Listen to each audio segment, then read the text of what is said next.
Welcome to Real Estate Investing for Professional Men and Women, the podcast that guides professionals to financial prosperity.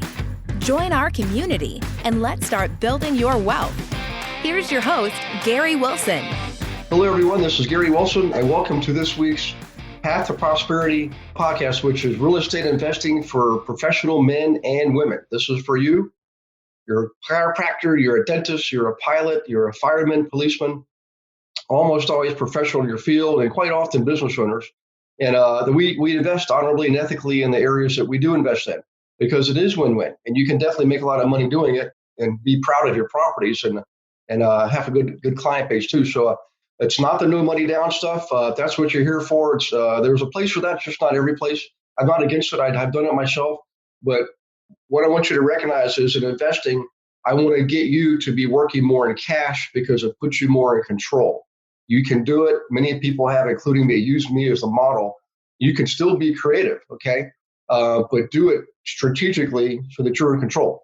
Also, if you haven't subscribed yet, please go ahead and do so. It's on Stitcher, iTunes, iHeartRadio, probably 3 dozen different channels. And if you want to be part of the community, more a part of the community, investor agent community, go to myinvestorservices.com, click on members area, go into the silver level, which that's what we all are, including me, by the way. And we network, we do joint ventures. We've got investor agents out there trained to work with us investors, over 3,000 strong across U.S. and Canada. So in any case, welcome aboard to the podcast. Without further ado, I want to introduce a good friend of mine, Dave Gambaccini. Met him back in June of 2015. It's been over 4 years. And he's done a great job in his business of serving investors in the New England area. So Dave, welcome aboard, man. I appreciate you taking your time to do this and share your knowledge with everybody. Gary, thank you. I appreciate it. Like you said, it's been a while, so thank you. Yeah, it's good to see you, and hopefully you've been able to hit the surf a little bit in the last year or so. Yeah, it's you and I talked about this. It's unfortunate that when is the fall, and I'm starting to get old, and I don't like the cold water as much as I used to, even with all the suits. So yeah, I got some surf in the summer. Haven't been able to travel and do much, but I've certainly been enjoying the East Coast surf for a while. Yeah. Well, last year, I'm in the course of my 50s now, and in the 50s age group in Virginia, I was ranked the 9th worst surfer in Virginia. That is quite an accomplishment. That's fantastic. That makes me feel better. Yeah. So in any case, hey, some folks listening to this, Dave, are going to maybe be familiar with their name in the New England area, but for those who aren't, we got listeners in 28 different countries now. If you could just paint a picture, give everybody a background of who you are, whatever you feel like paints a good picture for yourselves, because it'll help people create a context. So when we start talking about transactions and case studies of other clients and stuff like that, it probably will make a lot more sense, Sure.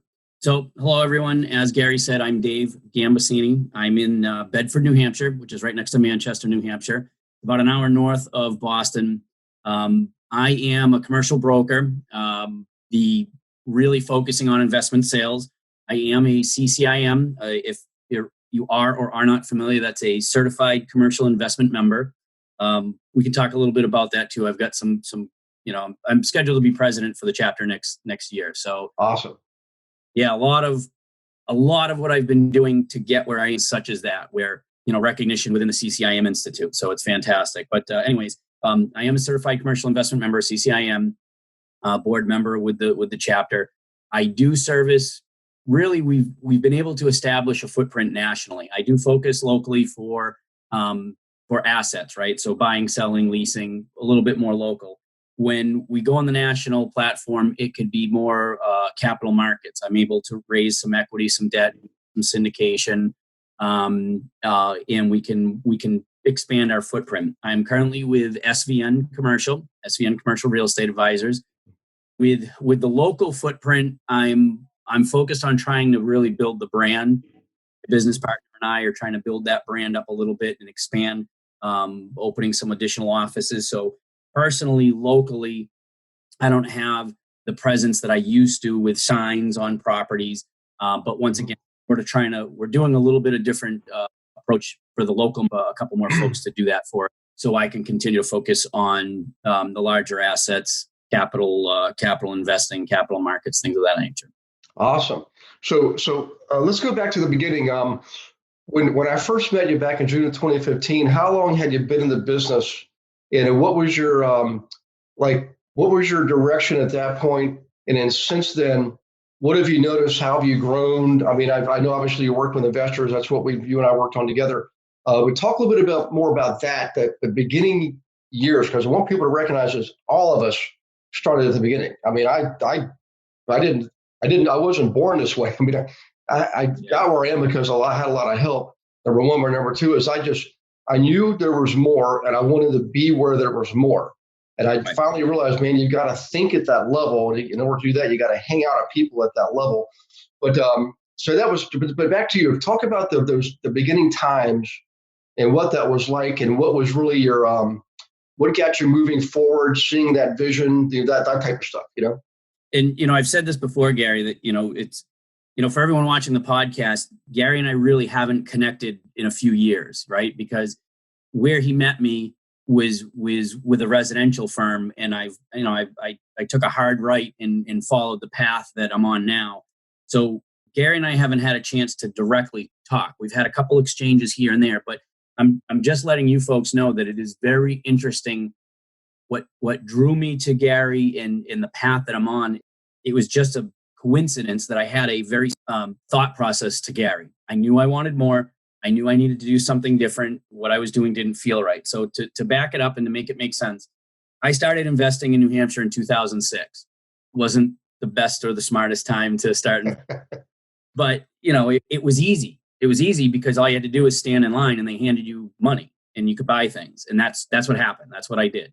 I'd been in corporate America for, call it 12 or 15 years, whatever it was. And I had done well and was a single guy. And I said, you know what, I'd gotten to know landlords in the area. And I thought, yeah, I can do that. I grew up in a family-owned construction company, and I have a degree in science and all these different things. I thought, I can manage a building. That's fine. So I bought a small 2-family in 2006, and of course learned every lesson the complete wrong way of owning, a 2-family when you're purchasing it at the height of a market. I struggled with that property for a very long time. But I eventually started trying to figure out how to get other properties or how to make some improvements.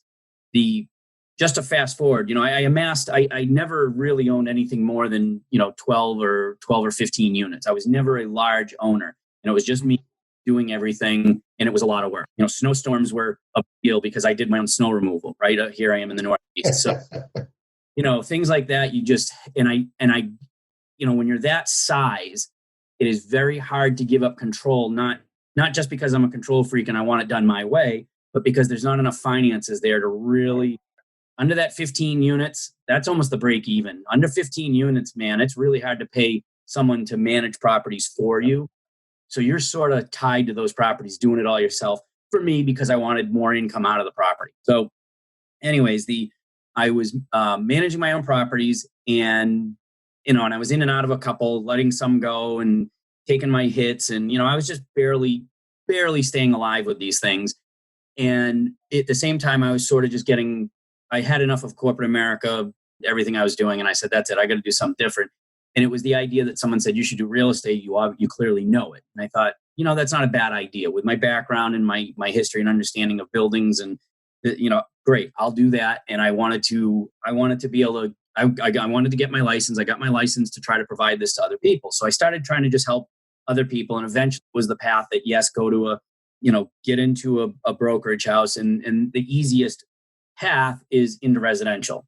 So I got into residential, and I did quickly learn for me, right? And I just knew that it was just single family purchasing for families is different. And it wasn't exactly where I wanted to be. And I knew it. I knew it immediately. And it wasn't that long. And then I saw your program, the investment program, come through. And I thought, wait a minute, this is interesting.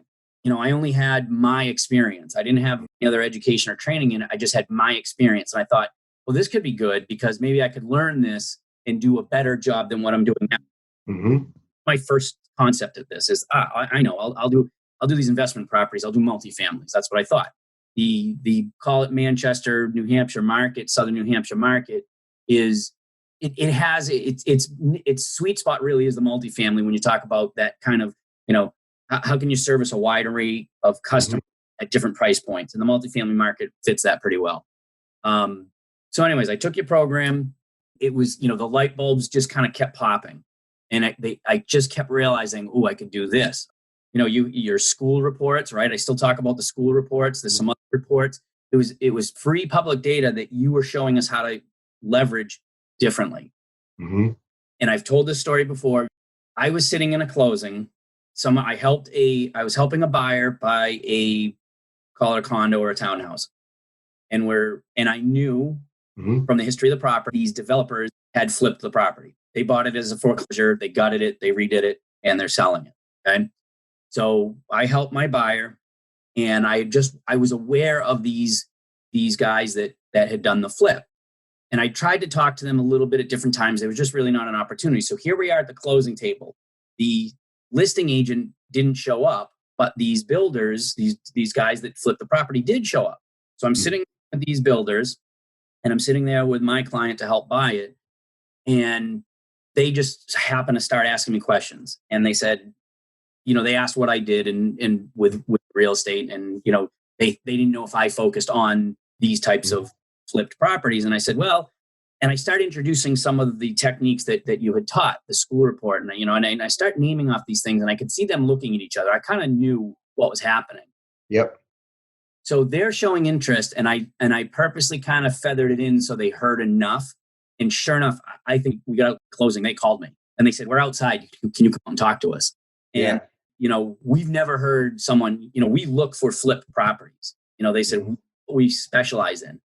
We don't know how to find them. We don't know where to consider a good property. We've never worked with an agent that really has anything like that. Can you work with us? Can you help us?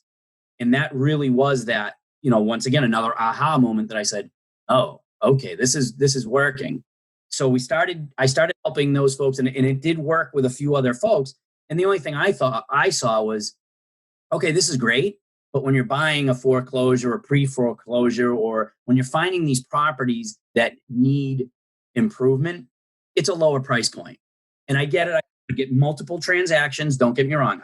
I help them buy it. They renovate it, help them sell it. No problem. Multiple transactions. And I just thought, okay, well, I got to take this to the next level. I've got to figure out how to elevate all of this information into properties, next level people, higher net worth people, higher revenue generating properties. So I just kind of kept searching that out. And for me, it led me to commercial real estate, right? It really quickly popped me right out of residential. And I said, yeah, okay, this is fine. Single family resident flips, 2 and 3 and 4 units are fine. Large multifamily properties, and figure out how to do commercial only basic property. Right.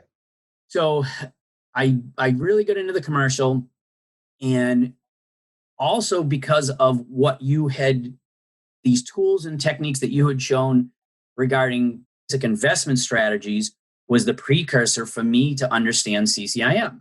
Yeah. I was working with someone who was a CCIM and who encouraged me to look into it. So it was that, once again, just a smooth transition of where I saw my strengths and my desire to be. And I thought, okay, CCIM makes sense. Gosh, it's a lot like Gary's program, and deeper dive into investment analysis, market analysis, financial analysis. And it really digs deep into that specifically for commercial properties. Of course, that knowledge can be used on anything, but it's geared for the commercial market. So I jumped into the program. I jumped into CCIM, and one thing I knew, look, I'm later in my career. I didn't want to spend 5-7 years with experience, or, the CCIM program can be on average a 4-year program, right? People do it in 2 to 4 years. Some take longer. You kind of go at your own pace. And I knew I didn't want to spend too much time. I just needed to get the information and go. So I did the CCIM program in 15 months. I said, I need this. And I just jumped in and I punched it out. And I dove right into the CCIM network with our chapter, the New England chapter. And I got involved. And once again, it starts opening those doors. Now I'm exposed to higher net commercial based properties, off market deals, equity opportunities, trade commission for equity, and just really interesting exposure to a completely new network. Mm-hmm. So now I'm really focusing on investment properties, but I'm not a specialist, right? In New England, you're really a generalist. We don't have enough of one asset. Let's say north of Boston, right? You get out a little bit outside of Boston, and Boston is a completely different market. So Yep. I say that in the sense that sure, it's right there, but it's not the core of my business. It's not where I focus. So I'm a generalist, and I started focusing on investment properties, and of course doing all asset types. And really what it comes down to is it's not just multifamilies. It's anything that's producing income. If you have a P&L, you have income and expenses, bam, I don't care what it is, it has an investment opportunity. So you start digging into that, and you start digging into the people that own businesses that need to sell the business. They want to reevaluate their business. They want to look at their finance, and should they continue to lease or should they purchase? They want to see, should I take money out and build on, or should I take money out and buy a new location? Should I start a second location? So there's all these things that come out of the CCIM world that give me the opportunity to work with business owners and property owners and investors to really understand the complete financial landscape of the business they're in and the world they're in, the assets they own. The asset could be the business. The asset could be the real estate. Yeah. Renegotiate leases in a much different way than just saying, well, just sign the lease for another 3 years. Well, if you really tie that to your business, you can really understand your P&L over, your 7, 10, 15, 20 year hold periods. And it's very interesting. It's compelling. You get when you get into these high level conversations with the folks that want to understand it to make better business decisions. Yeah. Great, powerful conversations. Yeah. Well, I tell you, you touched on some really key points there. And by the way, I appreciate you sharing all that. So what first observation is your path, your progression.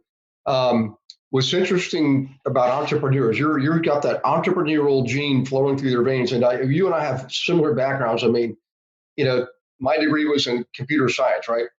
And I was in the corporate world for 18 years. So you're smarter than me. You got out of it earlier than I did. But similar paths. So one of the things I love about working with people like you is you have enough desire and ambition to succeed and grow, to develop that future vision. I mean, you're grounded in today. You're taking action today, but you have one eye on today, one eye on tomorrow.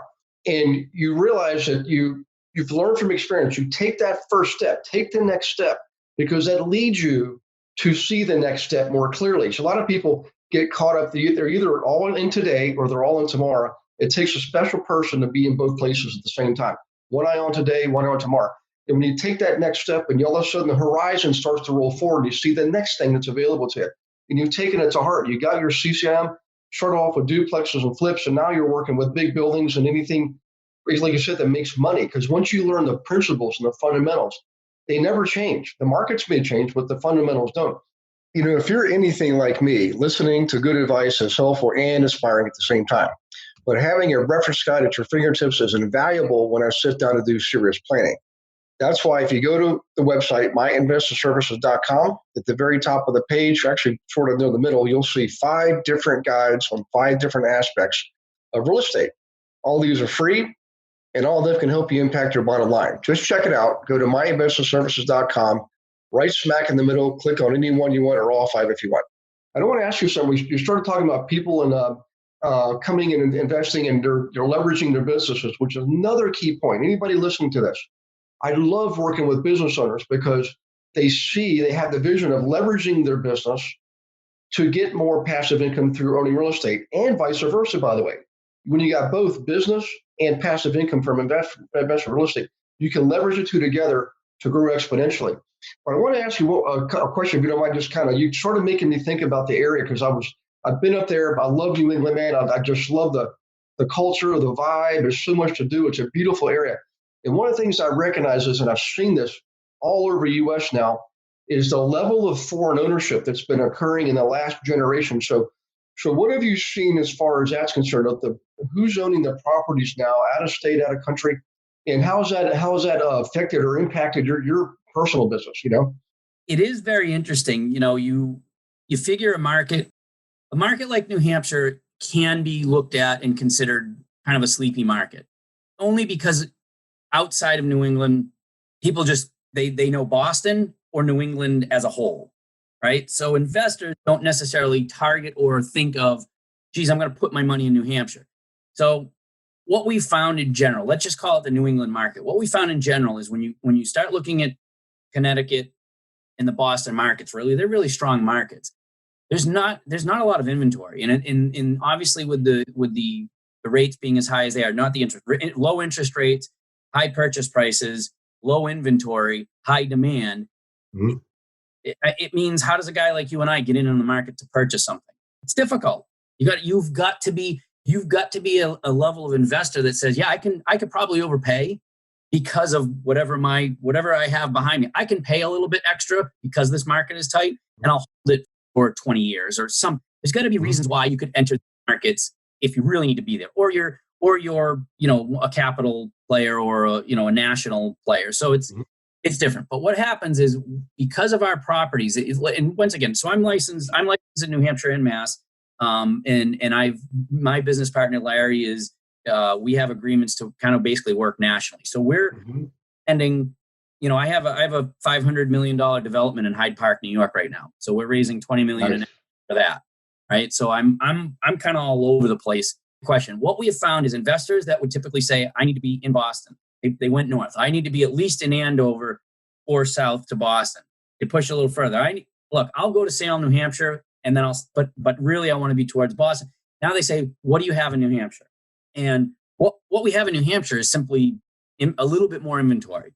Right, the values are always purely based on a P&L, right? Your income and expenses. It's really boils down to it. Everyone evaluates a little bit differently. Mm-hmm. They add in different expenses, but at the end of the evaluation is income and expenses, and of course the capital improvements, and that goes a long way. But what we see is a lot more over the last probably 3 years. We've seen a lot more out of state owners, and in the past probably 1 to 2 years, I would suppose it is creeping up that I actually do have foreign investors. I have several foreign investors, and they have a level of frustration because they have the means and the income. They're high net worth individuals. They might be single family offices, and they're saying, look, we've got a truckload of money, just buy us a property. That's still the challenge. I'm still not able to find you those properties, right? We love to target, 1 million to 25 million, right? Mm-hmm. That's a good market. I had a 144 unit, brand new apartment complex, 23.5 million, whatever it was, dollar property. And it was, when I say this, if we understand the context, I was calling national apartment complex owners, local investors for $23 million to buy this property. I was calling national, and I'm saying I spoke to California, Texas, Florida, in the Boston market, right? I had them all over the place, and there was no problem with them all saying, here's the NDA, give me the financials, give us a week. Here's a letter of intent. I mean, it didn't necessarily matter the actual location in New Hampshire because it was further north than most would think. They looked at it and said, it's new construction, and here we go. Now, what I did have is foreign investors that had caught wind of it more locally, who wanted to come in and grab this thing. So, like I said, we are seeing, and I am seeing, more foreign investment money that is looking to be parked somewhere within the assets that we have or wherever.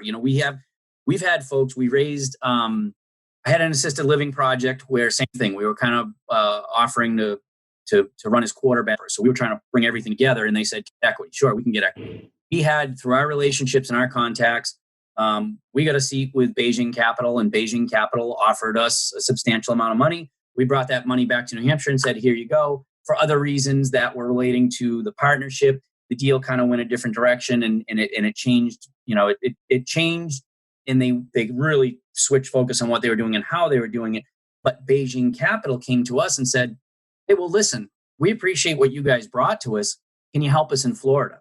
So they're just asking us out of the blue, hey, well, we liked what you had up there. Can you go somewhere else and do something for us? And and we're being asked to place debt, right? To place, we're being asked to go find them properties, and it's interesting. So I am seeing an uptick in, directly right now. I mean, that story I told you is right. that's current. So, we do have a couple other same thing, foreign investors that they just flew in and they were here for 3 weeks and now they're gone. It's very interesting. And there's someone in Greece, right? And so I have these investors that I've met. I've been shaking their hand and working with them on some stuff, and they're back overseas now, and it's very interesting. And their frustration is, well, I have the money. Why can't you find me something? It's a very challenging market right now. Prices are high, inventory is low, demand is high. It's a perfect storm of a really difficult market to enter. Right. What's interesting is, with all the stuff that you see on the news, it makes it look like, it's very difficult for foreigners to invest or do anything with the U.S. right now because of all the stuff they see on TV. But quite frankly, it's not true. I wrote a white paper about 3-4 years ago on foreign investors. In fact, I'll send it to you if you want. In the United States, it's actually easier for foreigners to buy properties here in the United States than sometimes it is to buy in their own countries. Yeah. So I wrote this white paper on what's required of foreigners to own properties in the States, and it's actually not that. It's like anything else. It's a process. And by the way, if you need somebody in Florida, I've taught several hundred agents down there. Just same thing I taught you, David. And so I'll help you make a connection. Just you get the referral, you get that. I just have the pleasure of taking advantage of the network we developed. But hey, so back to you now. We talked a little bit about the who and the what and the how and the where. And you touched on timing, like you bought your first property back in, I think it's 2006. And I know what you're saying. It was like, things are streaming along. The banks were just throwing money at people. It's like, boy, this was like the roaring 20s. And all of a sudden, late 2007 hits and it goes kapooey. But relative to timing, we believe we're at or near the peak of a market. Nobody really knows. I mean, this thing could keep going along for another 10 years. I think we got a few more good years out of this before it starts to cool off. But I'm just my opinion. But what have you recognized when it comes to investors? I mean, what I recognize is investors are always investing. It's like we really don't care what the economy is doing. I mean, we want to know what the economy is doing, so then we know what strategies to apply. But the reason I love investing and working with investors is we're entrepreneurial. We have a strategy for every kind of market. But have you seen that? Like, maybe give a case study of one of your investors who maybe one that bought something back in the recession, and maybe one that's bought something recently, and any common character traits or anything like that you can think of case study wise, because I want people to see that anybody can do this. I know it sounds like a cliche. You just got to plug yourself in, So if you wouldn't mind, talk about the timing a little bit, and it is interesting, and I think current real estate and future real estate and our economic climate, politics, everything that goes into it, I think has changed significantly in a way that I think we'll see more normalization for our future years. Future years, call it 10, 15, 20 years, right? And who really knows? But you look at any economic forecast, you look at national economic forecast, local economic forecast, you talk to economists, you read and understand what they're saying about the trend in the U.S. from the 20s, from the 1900s to present day. There are plenty of factors that have gone into the real recessions that we'd like to believe that we have corrected, that we should not see. It's hard to say, right? And I'm not an economist, but we're not likely to see another bubble like we just did the 06, 08, 10. We're not likely to see that because they've recognized, and people were recognizing it then, they couldn't stop it. But that's not likely to happen. Anything is possible. But my point is going back to like a potential case study. There's an investor that I work with. I didn't help him purchase this, but he tells the story that the one constant about real estate is that it's not fast money. If you want to do your flips, that's fine. You want to turn something quick, that's fine. And certain things can happen. But your real estate is a buy and hold asset. It's paper. It's not a bond. It's a buy and hold asset. He bought, I forgot the number of units. I don't know if it was 100, but he bought a substantial amount of units. And I'm going to get the town wrong. And I probably should get it wrong just so we're not disclosing too much. But let's just say in the West. So out West, he bought this thing in 98 or something. And nobody wanted it. It was kind of banged up. And he bought it for a couple $100,000. Okay. And it was rough. It took him years to turn that thing around. And it was a lot of work and a lot of money. Now, granted, he had the financial ability to stay with it, to pay someone. It was out West. He wasn't going there. He just kept paying someone to, hey, turn it around. He just kept making all the capital improvements, all the necessary management improvements. He just kept, and he owned the property 16, 17 years, 18 years. He owned it through all the massive ups and downs, right? The real hard ups and downs. He held it. He just held it. He just sold it for $3.2 million. Nice. And the reality is, people say to me now, well, I'll wait till next year. I'll wait a couple of years because the market's gonna go back down. No, it's not really. You're gonna have a shift in the elements that I talk about. Demand might be less. You might have more inventory. Who knows where interest rates will be? But you'll be able to purchase something. You would like to believe, well, the prices are way too high right now. Gosh, they want $1 million for that. I'll wait a few years to get it for 600. No, you probably won't. Right. Maybe there's a little swing in what the value of these properties are, but the overall asset is not going to simply depreciate the way that you think. You have these, a lot of people have in their mind that, well, I'll wait till rates go back down, or not. I keep saying rates, but I think you understand what I'm saying. The value. Wait till values go down and it's more affordable. It's all relative. Yeah. And you look at that. You look at that global economy from the 1900s till today, and as many ups and downs, it still has an upward trend. Absolutely. Yeah. We're not going to just all of a sudden go back down, and you don't want that, people. That's what we talked about. Those are the recessions of different kinds that we've had where it's down low. Sure, everyone buys then, or savvy investors know to buy then. That's not what we're talking about. We're saying, sure, interest rates and inventory can fluctuate, demand can fluctuate. So you might get a little bit of a better entry point. Right. But don't hold out thinking you're going to get a Cinderella deal. Invest now based on the income and expenses, buy it appropriately for what the market is bearing today, and don't expect to get a return in 3 or 5 years. Know that you got to hold a minimum, maybe 7, 10, 15, or 20. If your investment strategy is to get out sooner, then you do have to purchase something different, either a different asset or a flip, or purchase it for different reasons. But I see a relief of some kind.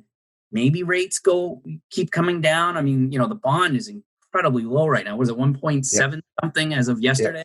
10-year treasury. So there's a lot of factors that, look, I am not a specialist in those things. I just pay attention. I understand enough. I can regurgitate it. I pay attention to the economists. You look at 1900 to today, and nothing's going down and staying down. Right. You put it now and be comfortable and confident. Align yourself with people that can help you manage it properly. If you got a business attached to it, find out how to leverage your business and your commercial asset, and just make a strategy that has a little bit of runway, so you can say, hey, I'll stay in this for 10 to 15 to 20 years. Stay even longer, and there will be a return. In 15 or 20 years, we'd like to believe, hard to know, we'd like to believe the market has continued to just creep up. May have some dip. Stay in it. It's not a fire sale. Real estate isn't a fire sale. You don't just get rid of it. Hang in there. Yeah. And if you can hang on to it, you've got, you're earning, you're paying down your debt, and you're earning income every day that you own it. So stay with it and let it work for you. Put your money. I think you and I talked about this a lot. Put your money to work. That's it. A couple of key points for everybody listening is, number one, real estate is a very forgiving commodity to invest in. You could make a mistake in real estate and still make money. Like they said, you got to hang in there, you got a staying power. But a couple of things here. people that have that, they say, I'll wait for something. I'll wait for this, wait for that. There's a famous saying I had. There was a mastermind group of men called Go Bunnets, and one of the founders, David Osborne, wrote a book with another fellow named Paul Morris, who's he manages three. Wealth Can't Wait. It's called Wealth Can't Wait. Wealth Can't Wait. One of the famous sayings is, don't wait and buy and wait. Yeah. And the third thing is the last big recession was an anomaly. It was driven by real estate. And almost every other recession, real estate is a factor, but it's not the leading factor. That was extremely rare. If you look at almost all of the recessions across the board, yes, the values are going to go up and down a little bit, but it's very mildly compared to most other commodities. The last recession was an anomaly. I'm not saying it can ever happen again, but the next recession is probably going to be a good old-fashioned, bread and butter, basic correction. Overheating, cooling off. It's a lot of psychology anyway. So everybody out there, like a farmer. You ask a farmer, hey, when's the best time to plant a tree? They're going to say 20 years ago. You just got to get in the game at every step of the way and make sure you align yourself with people like Dave. And Dave, we're getting running out of time here, but I want to tell you, that last part you just said, that was critical. Everything you said today was absolutely critical. And I appreciate you taking your time and energy and of your day. I know you got children and you're a successful guy. And I'm just so grateful that I met you years ago, and you're one of the shining examples of what's possible when you do apply yourself and take it. You got to take action. You got to take action to get results. And I think I speak for everybody when I say thank you, everybody listening to this. And by the way, for people interested in investing in your area, I will tell you this, guys. I've made a fortune to help other people make fortunes investing in the tier 2 and tier 3 cities and towns. I know it's glamorous to be in Boston, New York, and LA, and San Francisco, and all that. But I tell you what, Bedford, New Hampshire, Lafayette, Indiana, places like that most people don't pay attention to. The valuations or the returns based on cost basis are much more appealing. It's less competitive, and so if you're interested in making some money, get a hold of this. So, Dave, how can folks get a hold of you? Email, phone, website? Help us out here if you don't mind. Sure. Cell phone. It's a New Hampshire number, 603-540-1433. Email. Obviously, I don't expect anyone to be able to spell Gambaccini, so the email is dave.gam, dave.gam@svn.com. Awesome. Hey, and for everybody listening, if you like this stuff, we got lots more coming your way. Just subscribe to the podcast. It's on any number of several dozen podcast delivery channels. Go to myinvestmentservices.com, click on members area, check it out, become a member, associate with all the other investors around U.S. and Canada, and meet up with people like Dave. I mean, there's lots of us out there. I mean, you've in order to get to where you want to be, you got to think at that level. In order to think at that level, you got to hang around people already at that level who are at where you want to be. So thanks for participating and listening, everybody. God bless you and your families, Dave, particularly you. God bless you and your family. And we'll see you on your path to prosperity. Thanks for listening to this episode of Real Estate Investing for Professional Men and Women. Be sure to go to myinvestmentservices.com to join our community and start building wealth today.